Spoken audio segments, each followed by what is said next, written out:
नमस्कार दोस्तों, मैं सनत कुमार राजपूत टीचरशिप में आप सभी का एक बार फिर से स्वागत करता हूं। दोस्तों, आज का टॉपिक, आज का वीडियो वाइगोत्स्की के सिद्धांत पर पूरा फोकस रहेगा, उसका पूरा निचोड़ रहेगा। यह टॉपिक इतना इम्पॉर्टेंट है दोस्तों कि कभी कभी एक ही पेपर में 2 से 3 प्रश्न आया हुआ होता है और उसका कटिंग भी साथ में इंक्लूड किया हूँ। दोस्तों, आज भी हम कॉन्सेप्ट के साथ साथ पूर्व परीक्षाओं में आए प्रश्नों का संग्रह पर चर्चा करेंगे। तो चलिए दोस्तों, स्टार्ट करते हैं। सबसे पहले हम वाइगोत्स्की जी का जीवन परिचय देखते हैं। उनका जो जीवन काल है वो प्रारंभ हुआ 1896 में अर्थात जन्म हुआ, और जो समापन हुआ 1934 में अर्थात दोस्तों वाइगोत्स्की जी 38 वर्ष की उम्र में ही बहुत उपलब्धि हासिल कर चुके थे, बहुत अध्ययन कर चुके थे, बहुत से अपने विचार प्रस्तुत कर चुके थे। उनका जो जन्म स्थान है वो रूस है और इन्हें रशियन बाल मनोवैज्ञानिक के रूप में भी जाना जाता है। पूरा नाम जो है लेओ सिमोनोविच वाइगोत्स्की है। दोस्तों याद रखिएगा, वाइगोत्स्की जी का पूरा नाम लेओ सिमोनोविच वाइगोत्स्की है। सिद्धांत जो है, इनके सिद्धांतों को हम इन रूपों में पढ़ेंगे: सामाजिक विकास का सिद्धांत, सामाजिक सांस्कृतिक सिद्धांत, सामाजिक संज्ञानात्मक विकास का सिद्धांत और चौथा जो है भाषा का सिद्धांत। दोस्तों, इनके जो आज सिद्धांत पर फोकस करेंगे, उन सिद्धांतों को हम इन नामों से भी बोल सकते हैं। उनका नाम इस प्रकार का भी हम बता सकते हैं। दोस्तों, हम आगे देखते हैं सामाजिक संज्ञानात्मक विकास का सिद्धांत। इस सिद्धांत को हम अब स्टार्ट करते हैं। सबसे पहले तो हम बताते हैं कि जो वाइगोत्स्की जी का कार्य क्षेत्र था उसका भाषा और चिंतन पर था। अपने सिद्धांत में भाषा और चिंतन पर फोकस किए हैं। जो की पॉइंट बोल सकते हैं वो भाषा और चिंतन है। दोस्तों, जो महत्वपूर्ण कारक है वह है सामाजिक संपर्क। सामाजिक संपर्क में सबसे पहले परिवार आता है, पूछ दिया जाता है, और आगे हम क्वेश्चन में देखेंगे भी। समाज आता है, विद्यालय आता है, मित्र मंडलीय परिवेश, ये सब उनके सामाजिक संपर्क में जो कि महत्वपूर्ण कारक है। इस सिद्धांत का महत्वपूर्ण जो कारक है वो सबसे पहला सामाजिक संपर्क है, दूसरा जो है भाषा है और तीसरा जो है संस्कृति है। दोस्तों, बच्चे का जो संज्ञानात्मक विकास होता है, सामाजिक संज्ञानात्मक विकास, वो इन 3 महत्वपूर्ण कारकों के माध्यम से ही होता है। ये वाइगोत्स्की जी ने बताए। अब आगे देखते हैं दोस्तों। इसलिए इस सिद्धांत को सामाजिक सांस्कृतिक सिद्धांत के नाम से भी जाना जाता है। याद रखिएगा दोस्तों, इस सिद्धांत का नाम क्यों सामाजिक सांस्कृतिक सिद्धांत पड़ा? क्योंकि इसमें समाज भी जुड़ा है, संस्कृति भी जुड़ा है, इसलिए सामाजिक सांस्कृतिक सिद्धांत के नाम से भी जाना जाता है। नेक्स्ट देखते हैं। अर्थात बालक सामाजिक अंतःक्रिया, सोशल इंटरेक्शन के फलस्वरूप ही उनका संज्ञानात्मक, शारीरिक व सामाजिक विकास होता है। दोस्तों, सोशल इंटरेक्शन ये बहुत ही इम्पॉर्टेंट वर्ड है, याद रखिएगा दोस्तों। सामाजिक अंतःक्रिया कई बार पूछा जा चुका है, क्योंकि वाइगोत्स्की के सिद्धांत में ये एक महत्वपूर्ण बिंदु है, सामाजिक अंतःक्रिया या इंग्लिश में सोशल इंटरेक्शन। दोस्तों, नेक्स्ट देखते हैं, आगे चलते हैं। सामाजिक अंतःक्रिया के द्वारा ही विचार या भाषा का भी विकास होता है। तो सामाजिक अंतःक्रिया के द्वारा ही विचार और भाषा दोनों का विकास होता है, ऐसा वाइगोत्स्की जी कहते हैं। आगे चलते हैं। वाइगोत्स्की का प्राथमिक मानसिक कार्य, वाइगोत्स्की एलिमेंट्री फंक्शन, याद रखिएगा दोस्तों, कभी कभी पूछ दिया जा सकता है। इनका जो मानसिक कार्य है, एलिमेंट्री फंक्शन है, उनका नाम है ध्यान, संवेदना, धारणा, स्मृति। इसको इंग्लिश में ज़्यादा याद रखिएगा दोस्तों, अटेंशन, सेंसेशन, परसेप्शन और मेमोरी। ये 4 उनके मानसिक कार्य हैं जिन्हें वाइगोत्स्की एलिमेंट्री फंक्शन कहते हैं।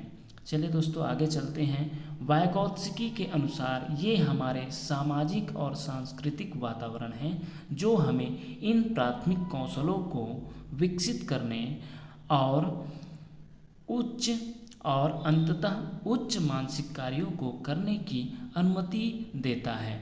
ये जो 4 एलिमेंट्री फंक्शन है वो हमारी उच्च मानसिक कार्यों को करने की अनुमति देता है।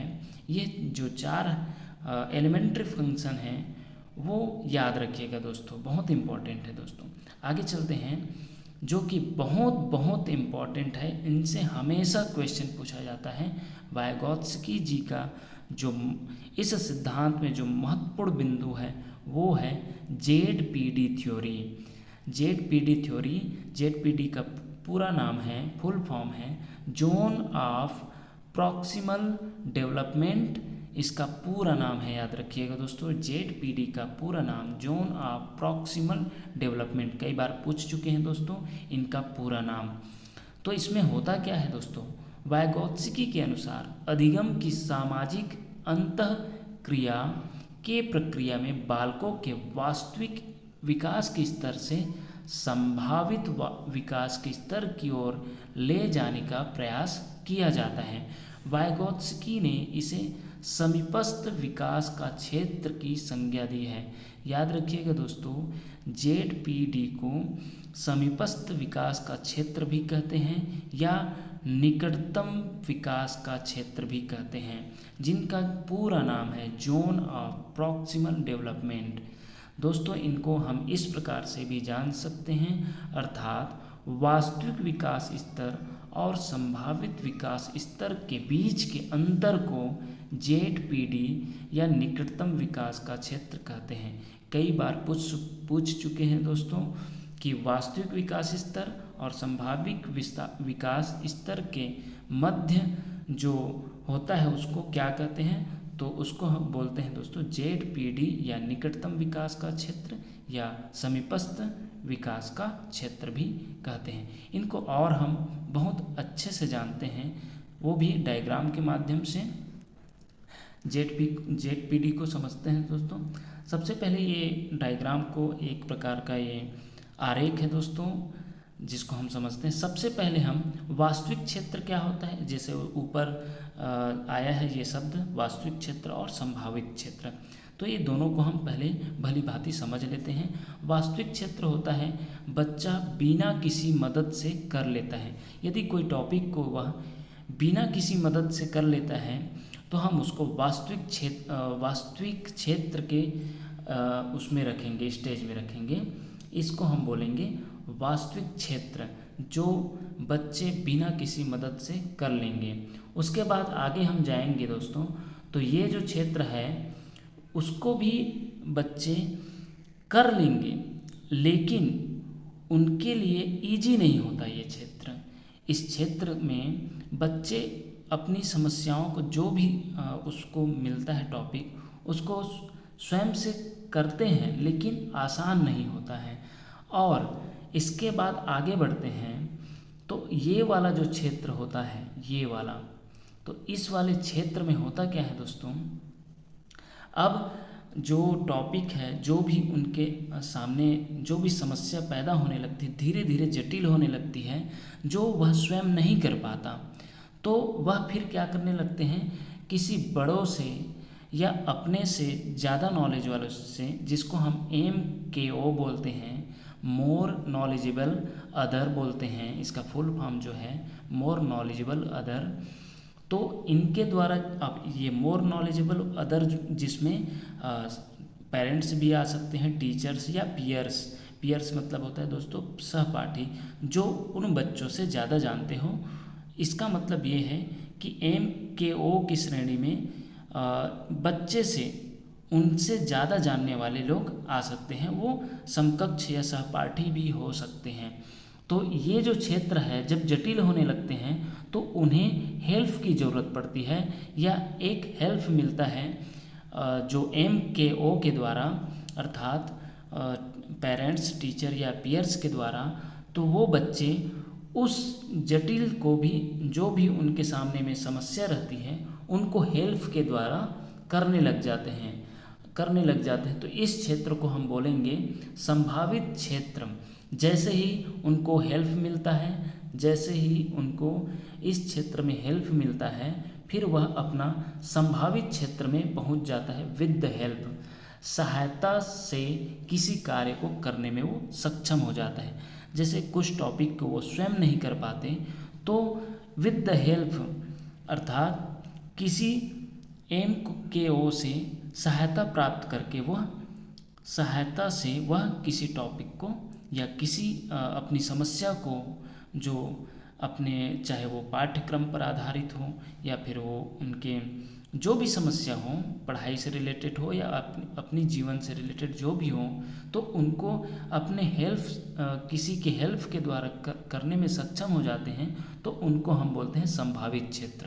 और एक क्षेत्र ऐसा भी आता है जिसको हेल्प के द्वारा भी नहीं कर पाते, तो उसको हम सबसे ऊपर रखे हैं दोस्तों, जिसको ये जो रीजन है, ये जो क्षेत्र है, जिनको बच्चे को हेल्प करने के दौरान भी वह नहीं कर पाते। इसको हम एक उदाहरण से समझते हैं दोस्तों। सबसे पहले बच्चा जो है घुटने के बल चलना स्टार्ट हुआ रहता है, इस क्षेत्र को हम मान लेते हैं, इजी से कर लेते हैं, वो घुटना से चलना शुरू कर रहा है तो वो इजी से कर लेता है। जैसे ही उनको चलना शुरू करना होता है तो पेरेंट्स जो होता है वो हाथ दे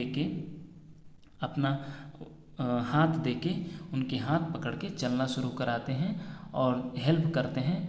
तो फिर हेल्प करने पर वो चलने लग जाते हैं और कुछ समय पश्चात वो कुछ दिन बाद या फिर कुछ महीने बाद वो चलना स्टार्ट कर देते हैं, तो फिर उनको दूसरे की सहारे की ज़रूरत नहीं पड़ता। तो यहाँ पर दोस्तों जो दूसरे के सहारा मिलता है या हेल्प मिलता है तो उनको हम स्कैफोल्डिंग भी कहते हैं। तो उसके बाद वह चलना स्टार्ट कर देता है, सहायता से किसी कार्य को करने में सक्षम हो जाता है, वो संभावित क्षेत्र में पहुंच जाता है। अब बच्चे को मान लो उड़ने के लिए बोलेंगे तो वह जो है हेल्प देने से भी क्या उड़ पाएगा, या उसके क्षमता से ज़्यादा, जैसे कि उनको स्पीड से दौड़ने के लिए बोल दिया जाए तो उनको हेल्प देने पर भी वो कार्य नहीं कर पाएगा। इसलिए इस रीजन को हेल्प से भी नहीं कर पाने का हम रीजन कहेंगे या क्षेत्र कहेंगे।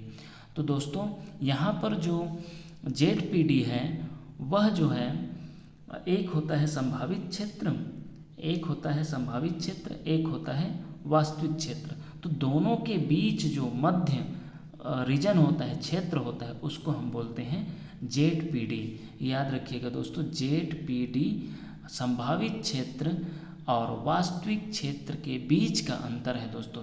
याद रखिएगा दोस्तों। उम्मीद है चित्र के द्वारा आप सभी को समझ में आया होगा। आगे चलते हैं दोस्तों। अब जान लेते हैं इसका फुल फॉर्म, यहाँ बताया भी है MKO का फुल फॉर्म होता है मोर नॉलेजेबल अदर। ये क्या होता है दोस्तों? बच्चा उसी से सीखता है जो उससे ज़्यादा जानता हो। अब वो जो माता पिता पेरेंट्स भी हो सकता है, शिक्षक भी हो सकता है, सहपाठी भी हो सकता है जो उससे ज़्यादा जानता हो। इसलिए MKO का यहाँ पर महत्वपूर्ण भागीदारी है। और यहाँ पर जान लेते हैं स्कैफोल्डिंग। इससे बहुत बार क्वेश्चन पूछा गया है दोस्तों, स्कैफोल्डिंग क्या होता है। इनका जो हिंदी नाम है इनसे भी पूछ दिया जाता है।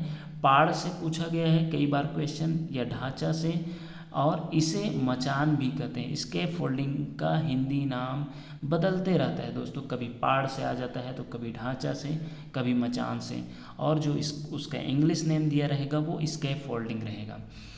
तो याद रखिएगा दोस्तों, इसमें ये होता क्या है, स्कैफोल्डिंग जो MKO होता है, जो मोर नॉलेजेबल अदर होता है, उनके द्वारा दी जाने वाली टेम्परेरी हेल्प या गाइडेंस को स्कैफोल्डिंग या पाड़, ढांचा या मचान कहते हैं। तो जो हेल्प मिलता है, और वो भी टेम्परेरी हेल्प मिलता है दोस्तों, कुछ समय के लिए ही हेल्प मिलता है बच्चे को। वो क्या होता है, जब बच्चा हेल्प मिलता है या गाइडेंस मिलता है तो वो स्वयं करने लग जाते हैं, और स्वयं करने के बाद उसे बच्चे को हेल्प की ज़रूरत नहीं पड़ती। इसलिए MKO के द्वारा दी जाने वाली हेल्प को टेम्परेरी हेल्प या गाइडेंस बोला जाता है दोस्तों। पूरी तरीके से उसका हेल्प नहीं किया जाता, क्योंकि वाइगोत्स्की जी कहते हैं कि बच्चों को खुद से करने का भी एक मौका दिया जाना चाहिए, या फिर उन्हें यदि थोड़ी बहुत हेल्प मिल रहा है तो उसे सिर्फ टेम्परेरी हेल्प के रूप में ही या गाइडेंस के रूप में ही दिया जाना चाहिए। तो इसके फोल्डिंग को भी जान लिए दोस्तों, बहुत ही इंपॉर्टेंट है। अब जान लेते हैं वाइगोत्स्की जी का भाषा का सिद्धांत। इनसे भी क्वेश्चन आता है दोस्तों। वाइगोत्स्की के अनुसार बच्चों में भाषा का विकास सामाजिक संपर्क से विकसित होता है, अर्थात सामाजिक अंतःक्रिया सोशल इंटरेक्शन से होता है।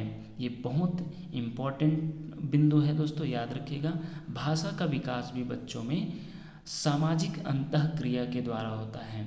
जबकि पियाजे जी ने क्या बोला, पियाजे जी ने अपने सिद्धांत में दिए, अपने सिद्धांत के द्वारा जो दिए थे भाषा का विकास, वो भाषा के विकास पर तो उतना फोकस नहीं किए थे, फिर भी वो भाषा के बारे में बोले थे कि पहले उनके मन में विचार आता है, विचार आने के बाद भाषा आता है। तो इसमें थोड़ा फ़र्क है दोस्तों। अब हम देख लेते हैं आगे। बच्चों में शुरुआत में विचार और भाषा दोनों एक दूसरे से स्वतंत्र होते हैं, दोनों एक दूसरे के पैरेलल होते हैं बोलते हैं दोस्तों। वाइगोत्स्की जी बोलते हैं कि बच्चों में जो विचार और भाषा आता है दोनों एक दूसरे से स्वतंत्र होते हैं। कब तक? जन्म से 2 वर्ष तक, पूछा जा सकता है दोस्तों। जबकि बाद में विचार और भाषा दोनों साथ ही साथ चलते हैं। कब? 2 वर्ष के बाद। ये वाइगोत्स्की जी कहते हैं। नेक्स्ट देखते हैं दोस्तों। वाइगोत्स्की के अनुसार भाषा के प्रकार।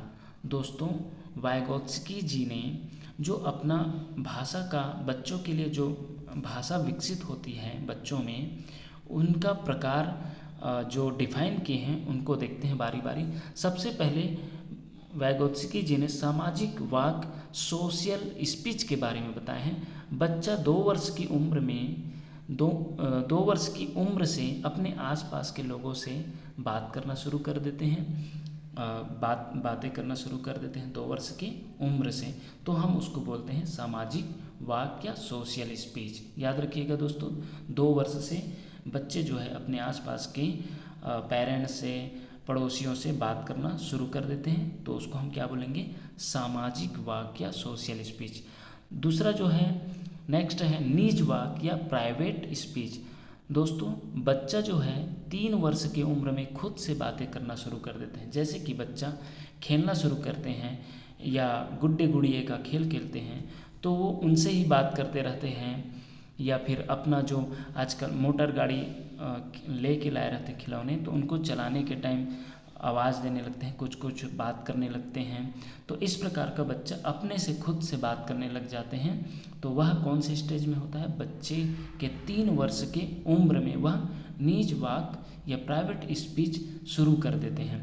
और नेक्स्ट है तीसरा जो है आंतरिक वाक या इनर या साइलेंट स्पीच कहते हैं। दोस्तों बच्चा जो है, बच्चा मन में ही बात करना शुरू कर देते हैं।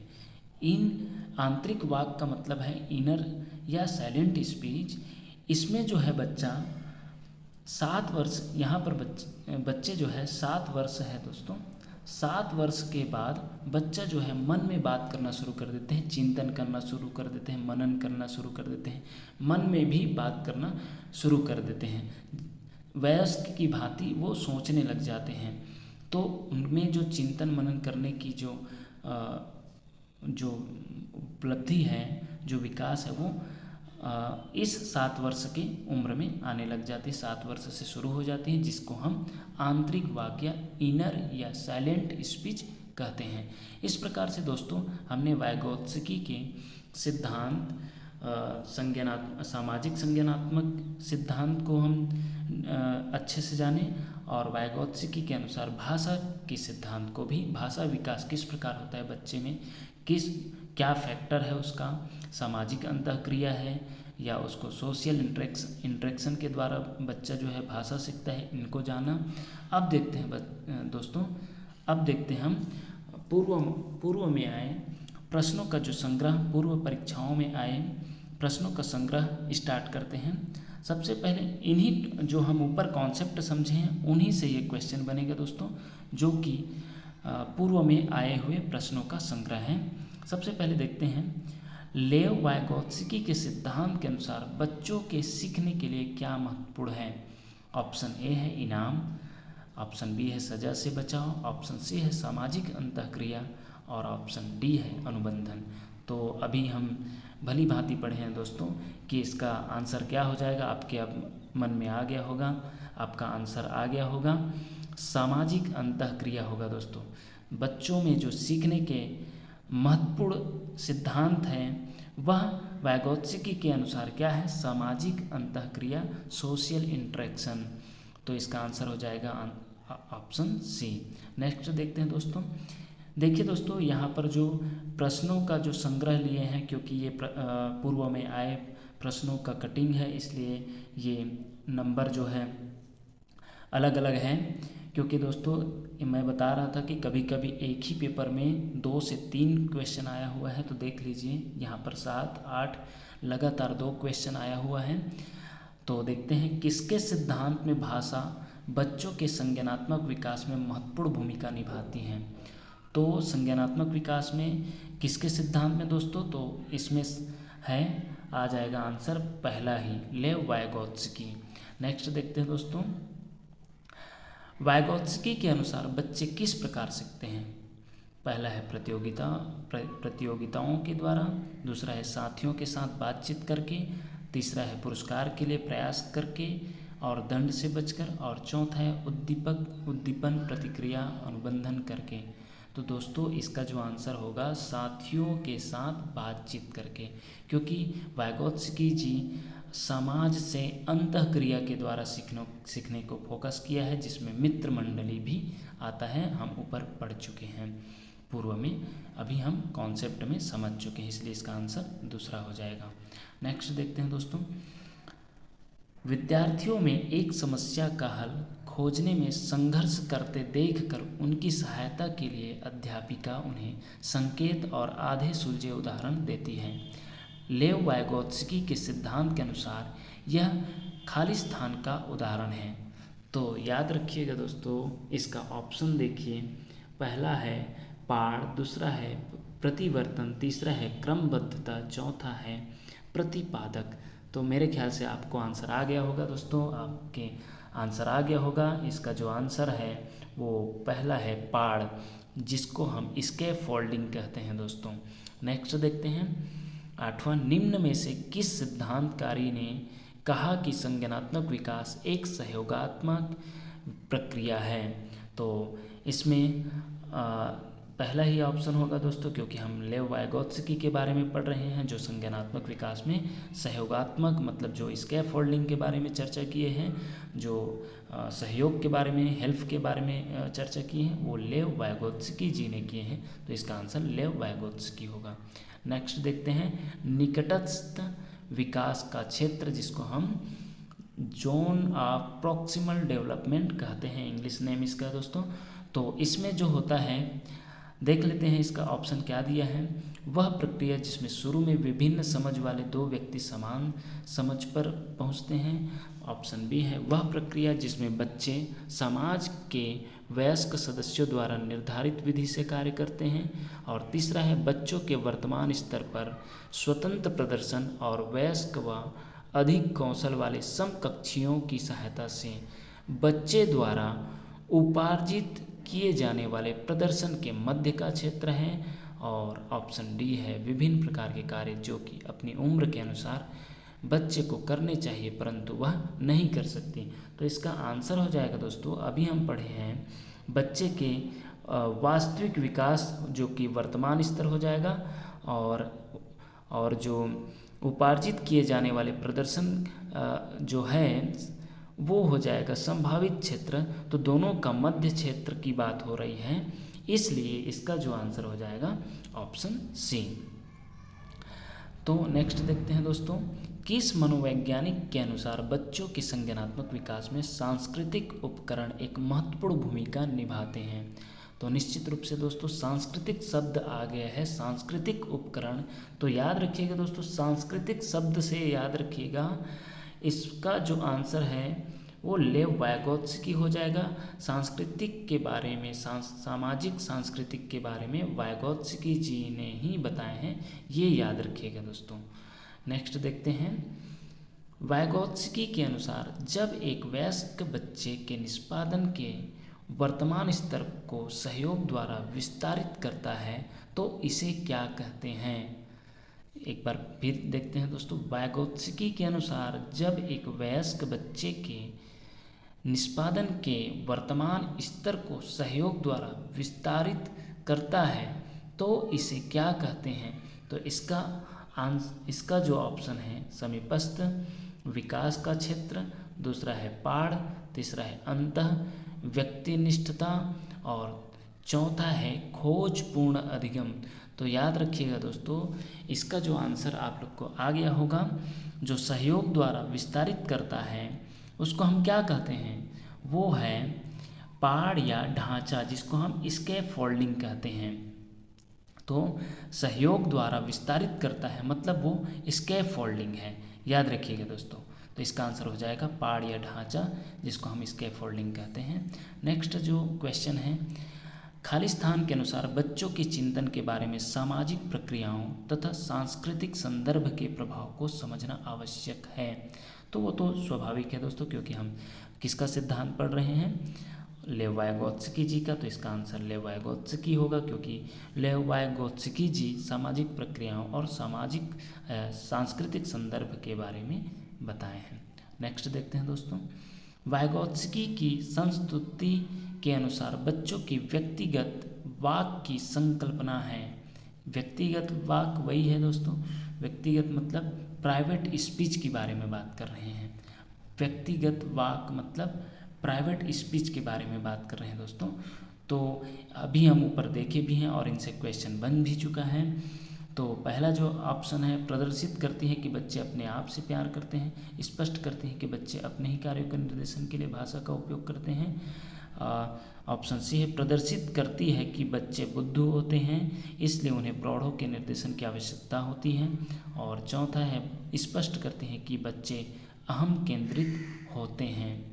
तो दोस्तों यह जो है स्पष्ट करती है कि बच्चे अपने ही कार्यों के निर्देशन के लिए भाषा का उपयोग करते हैं, क्योंकि भाषा आना चाहिए दोस्तों। अहम केंद्रित के बारे में तो पियाजे जी बताए हैं, इसलिए इसका आंसर ये भी हम सोच सकते थे, लेकिन जो भाषा का आया है उपयोग, तो उसका आंसर जो होगा ऑप्शन बी होगा दोस्तों। याद रखिएगा ऑप्शन बी, क्योंकि वो अपने से बात करने के दौरान अपने ही कार्य को निर्देशन देने के लिए अपने से ही बात करते रहते हैं। बच्चे खेलने के दौरान ये ज़्यादातर उपयोग करते हैं, जिसको प्राइवेट स्पीच भी कहते हैं। नेक्स्ट देखते हैं दोस्तों।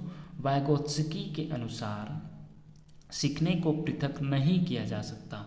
पुनर्बलन में, व्यवहार में मापने योग्य परिवर्तन में, अवबोधन और अवधानात्मक प्रक्रियाओं से, और ऑप्शन डी है उसके सामाजिक संदर्भ से। तो याद रखिएगा दोस्तों, वाइगोत्स्की के अनुसार सीखने को बिल्कुल भी उसके सामाजिक संदर्भ से अलग नहीं किया जा सकता, पृथक नहीं किया जा सकता। नेक्स्ट देखते हैं दोस्तों। लेव वाइगोत्स्की के अनुसार आधारभूत मानसिक क्षमताओं को मुख्य रूप से किसके द्वारा उच्चतर संज्ञानात्मक प्रक्रियाओं में बदला जाता है। तो उसका जो ऑप्शन है, सामाजिक पारस्परिक क्रिया, उद्दीपन अनुक्रिया संबंध, अनुकूलन एवं संगठन, पुरस्कार एवं दंड। तो यहाँ पर दोस्तों सामाजिक या सांस्कृतिक ऐसा शब्द आया, तो उसके तो बिना सोचे समझे भी डाल सकते हैं उसका आंसर जो होगा सामाजिक पारस्परिक क्रिया होगा करके। तो इसका आंसर हो जाएगा सामाजिक पारस्परिक क्रिया। नेक्स्ट देखते हैं दोस्तों। वाइगोत्स्की के अनुसार समीपस्थ विकास का क्षेत्र है। ऑप्शन ए है अध्यापिका के द्वारा किए गए सहयोग की सीमा निर्धारित करना। ऑप्शन बी, बच्चे के द्वारा स्वतंत्र रूप से किए जा सकने वाले तथा सहायता के साथ करने वाले कार्य के बीच अंतर। ऑप्शन सी है, बच्चे को अपना सामर्थ्य प्राप्त करने के लिए उपलब्ध कराए गए सहयोग की मात्रा एवं प्रकृति। और चौथा जो है, बच्चे अपने आप क्या कर सकती हैं जिसका आकलन नहीं किया जा सकता। तो दोस्तों समीपस्थ विकास का जो क्षेत्र है वो क्या बताता है, बीच का अंतर, याद रखिएगा दोस्तों, हमेशा मध्य की बात होगी, बीच का अंतर बात होगी तो उसमें आ जाएगा जो हमारा ZPD, zone of proximal development. तो उसका जो आंसर हो जाएगा, इसका आंसर बी, बच्चे के द्वारा स्वतंत्र रूप से किए जा सकने वाले तथा सहायता के साथ करने वाले कार्य के बीच अंतर, ZPD, याद रखिएगा दोस्तों। नेक्स्ट देखते हैं दोस्तों, निम्नलिखित में से कौन सा कथन भाषा और विचार के बारे में पियाजे और वाइगोत्स्की के दृष्टिकोण का सही वर्णन करता है। ऑप्शन ए है, दोनों भाषा को बच्चे के विचारों से जन्म लेती हुई मानते हैं। ऑप्शन बी है, वाइगोत्स्की के अनुसार पहले विचार जन्म लेता है और पियाजे के अनुसार भाषा का विचार पर भारी प्रभाव पड़ता है। ऑप्शन सी, पियाजे के अनुसार पहले विचार जन्म लेता है और वाइगोत्स्की के अनुसार भाषा का विचार पर भारी प्रभाव पड़ता है। डी जो है, दोनों मानते हैं कि बच्चे की भाषा से विचार जन्म लेते हैं। याद रखिएगा दोस्तों, इसका आंसर है ऑप्शन सी, पियाजे के अनुसार पहले विचार जन्म लेते हैं। पियाजे जो बोलते हैं पहले विचार आता है, और वाइगोत्स्की जी कहते हैं कि भाषा जो होता है वो विचार पर भारी प्रभाव करता है, मतलब भाषा जो हमें आती है उससे हम विचार कर पाते हैं, ऐसे करके। तो इसका आंसर हो जाएगा ऑप्शन सी। नेक्स्ट देखते हैं दोस्तों, लेव वाइगोत्स्की के अनुसार बच्चे, ऑप्शन ए, बच्चे भाषा अर्जन की एक युक्ति से कोई भाषा सीखते हैं। ऑप्शन बी, वयस्कों और साथियों से अन्योन्य क्रिया करने का भाषा के विकास में कोई प्रभाव नहीं पड़ता। भाषिक विकास मानव चिंतन के स्वभाव को बदल देता है। और डी है, भाषिक विकास में संस्कृति की भूमिका बहुत कम होती है। तो मेरे ख्याल से आपको ये आंसर आ गया होगा दोस्तों कि इसमें जो आंसर है भाषिक विकास मानव चिंतन के स्वभाव को बदल देता है दोस्तों। ये इसका जो आंसर है, जो ऑप्शन सी हो जाएगा। भाषिक जो विकास है वो मानव चिंतन के स्वभाव को बदल देता है। तो इसका आंसर, क्योंकि भाषा के साथ चिंतन का जो डेवलप होता है वो भाषा के साथ होता है, इसलिए इसका आंसर हो जाएगा दोस्तों ऑप्शन सी। नेक्स्ट देखते हैं दोस्तों, निम्नलिखित में से कौन सा बच्चों के सामाजिकरण का प्राथमिक कारक है। ऑप्शन ए, पुस्तकें और पत्रिकाएं। दूसरा है निकटस्थ परिवार। और तीसरा है माता पिता का कार्यस्थल। और चौथा है अस्पताल के कर्मचारी। दोस्तों इसका जो आंसर है ऑप्शन दूसरा होगा, निकटस्थ परिवार, क्योंकि हमने पहले भी वीडियो के शुरुआती में ही बताए हैं, जो सामाजिकरण का जो पहला कारक होता है परिवार होता है। सामाजिक जो संपर्क है उसका पहला जो कारक है वो परिवार होता है, इसलिए निकटस्थ परिवार होगा इसका आंसर। दोस्तों इस प्रकार हम आज वाइगोत्स्की जी के सिद्धांत को बहुत ही गहन चर्चा किए, बहुत ही जानकारी इकट्ठी किए और कुछ प्रश्नों का सेट भी लेकर आए थे। सॉरी दोस्तों, एक और क्वेश्चन बचा है, इसको भी देख लेते हैं। एक और दो भी बचा है, इसको मैं नहीं ध्यान दे पा रहा था, इसलिए हम देखते हैं। लेव वाइगोत्स्की के सिद्धांत के अनुसार निम्न में से कौन सी अध्यापन अधिगम प्रक्रिया को पाठ प्रदान करने की प्रभावशाली तकनीक है। तो पहला ऑप्शन है, समस्या के समाधान हेतु स्थिर पद दर पद निर्देश देना, गलत जवाबों पर बच्चों को दंडित करना। तीसरा, समस्या को सुलझाने के दौरान यदि बच्चे किसी बिंदु पर अटक जाए तो उस समय संकेत और इशारे देना। और चौथा है, प्रक्रिया में अध्यापक का पूर्ण हस्तक्षेप। तो ये आ जाएगा दोस्तों, समस्या को सुलझाने के दौरान यदि बच्चे किसी बिंदु पर अटक जाए तो उस समय संकेत और इशारे देना।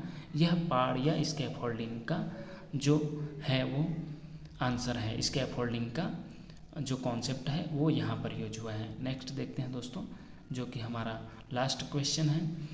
लेव वाइगोत्स्की का सिद्धांत मुख्यतः व्याख्या करता है आनुवांशिकता के विकास पर प्रभाव की। दूसरा, संज्ञानात्मक विकास में सांस्कृतिक उपकरणों के योगदान की। तीसरा, सामाजिकरण के जीव पारिस्थितिकी मॉडल की। और चौथा है, अभिप्रेरणा पर आरोपण प्रतिरूप के प्रभाव की। तो इसका आंसर है दोस्तों, संज्ञानात्मक विकास में सांस्कृतिक उपकरणों के योगदान की। तो इसका आंसर हो जाएगा दोस्तों ऑप्शन दूसरा।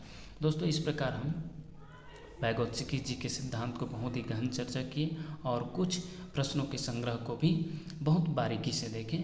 दोस्तों इस प्रकार आने वाले अन्य वीडियो में एक नए टॉपिक के साथ फिर से हम हाजिर होंगे।